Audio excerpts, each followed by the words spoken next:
حضرت محمد صلی اللہ علیہ وآلہ وسلم نے ارشاد فرمایا، جس نے رمضان کے روزے کو فرض سمجھ کر ثواب کی امید سے رکھا وہ بخشا گیا۔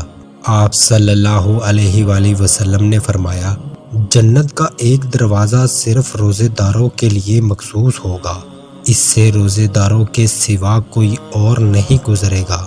رسول اللہ صلی اللہ علیہ وآلہ وسلم نے 2 دنوں کے روزے رکھنے سے منع فرمایا ہے، ایک عید الفطر کے دن، دوسرے عید الاضحیٰ یعنی قربانی کے دن۔ حضرت ابو ہریرہ راوی ہیں کہ رسول کریم صلی اللہ علیہ وآلہ وسلم نے فرمایا، جب ماہ رمضان شروع ہوتا ہے تو آسمان کے دروازے کھول دیے جاتے ہیں۔